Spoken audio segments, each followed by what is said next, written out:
For more than 2 decades, Joan Rivers wasn't simply a Tonight Show guest, she was Johnny Carson's hand-picked prodigy, the comedian he personally lifted out of obscurity when the rest of the industry dismissed her as too sharp, too brash, or simply too different for network television.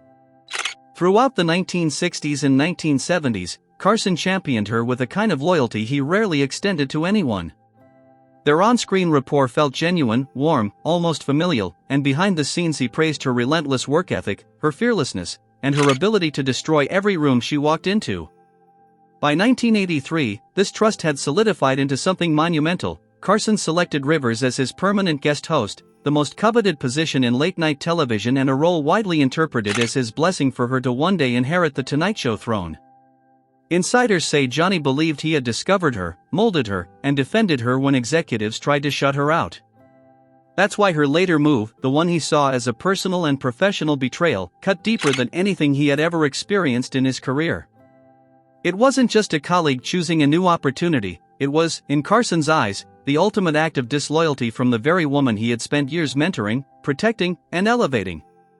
And from that moment on, the door that had once been open to her more than anyone else was slammed shut forever. Johnny had gone to extraordinary lengths for Joan Rivers, pushing NBC executives to take her seriously at a time when female comedians were rarely given a seat at the table, much less a shot at guest hosting the most powerful show in late-night television. He put his own credibility on the line for her over and over, recalled a former NBC executive who watched their relationship evolve from professional respect into something that resembled a mentorship. Rivers frequently acknowledged this in interviews, calling Carson her mentor, champion, and the man who changed her life. That's why what happened in 1986 stunned not only the public but Carson himself. As one longtime confidant explained, the wound wasn't merely professional, it was deeply personal. After 2 decades as his trusted protege and loyal stand-in, Rivers accepted a competing late-night talk show on the new Fox network without telling Carson. Worse, Johnny didn't hear the news from her. He learned it from a Fox press release. To the man who had shaped her career, defended her talent, and treated her like family, this was not simply a misstep, it was, in his mind, the ultimate betrayal. Rivers' new show wasn't airing somewhere harmless, it would compete directly against The Tonight Show, challenging the very man who had made her a star. Carson's code was simple, he didn't demand obedience or lifelong allegiance, but he expected honesty and loyalty from those he helped rise. Rivers violated that code in the most public and humiliating way possible. The fallout was immediate and absolute. She was banned from The Tonight Show, her name quietly scrubbed from NBC's hallways, and Carson himself issued a personal decree that would last for the rest of his life: complete silence. He never spoke her name on air again, never publicly insulted her, never addressed the feud, he simply erased her. When someone crossed Johnny in a way he considered unforgivable, a producer explained, they vanished. No fireworks. No speeches. Just gone. Privately, Carson was less restrained. Multiple members of his inner circle recalled him calling Rivers' move a permanent breach of trust, something that fundamentally changed how he saw her as a person. When Rivers' Fox show crashed after only 7 months, she attempted to reconcile, calling, writing, reaching out through mutual friends. Carson rejected every attempt. Letters came back unopened. Calls went unanswered. Even in his final days, when a close friend asked if he wanted to make peace, Johnny simply shook his head. The rupture was too deep, too defining. Some lines, to Carson, could never be uncrossed. His silent ban lasted decades, outliving Carson himself and continuing under Jay Leno. It wasn't until Jimmy Fallon took over in 2014 that Joan Rivers finally returned to The Tonight Show stage, more than 25 years after Carson had exiled her. Johnny's reaction to Rivers revealed something essential about who he really was, reflected a former producer.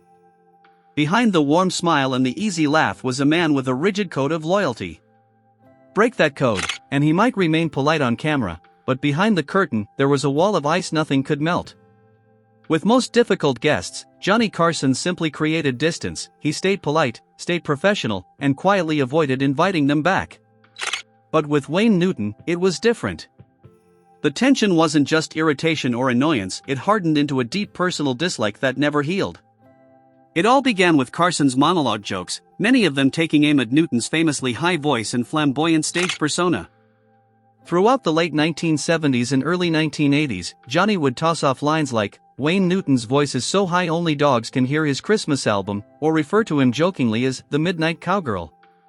These were standard Carson-style punches, similar to jokes he made about Liberace or Tiny Tim. But in Las Vegas, where Newton was treated as royalty, the jokes hit much harder. And for Wayne Newton himself, they became increasingly intolerable. Newton, long heralded as the king of Las Vegas entertainment and a man with considerable influence in the city, initially tried to ignore Carson's needling. But as he continued hearing reports that Johnny was making even sharper jokes about his masculinity during stand-up gigs at Caesar's Palace, he grew livid. By 1981, Newton had reached his breaking point and he walked onto the Tonight Show stage that night with a very specific purpose. What the audience saw that evening was merely a slightly tense interview. But what happened during the commercial breaks, and especially after the cameras shut off, became legendary among those who witnessed it. Wayne came to the show with one goal: to confront Johnny, a stagehand recalled. The moment they cut to commercial, Newton leaned toward Carson and, in a calm but icy voice, told him they needed to speak privately after the taping. The entire room, staffers said, instantly felt 20 degrees colder. After the show, Newton marched straight into Carson's office and closed the door behind him. Multiple witnesses later described the encounter as a threat disguised in polite Vegas manners. Newton basically told Johnny that the jokes about his masculinity needed to stop right then and forever, an NBC executive revealed. He reminded Carson that Las Vegas was his town, and Carson was merely a guest performer when he visited.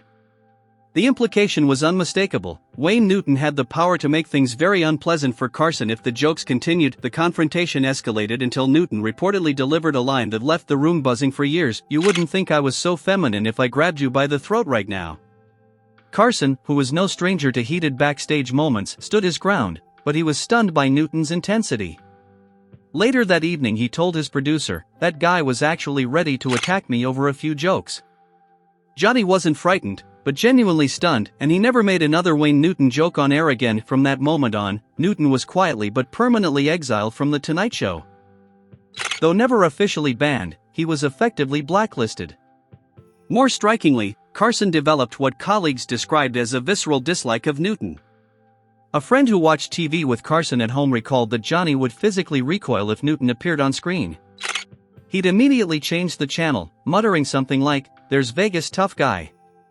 For a man as controlled and measured as Carson, the intensity of his reaction was astonishing. The Newton situation revealed the one thing Johnny Carson despised more than betrayal: direct confrontation. Carson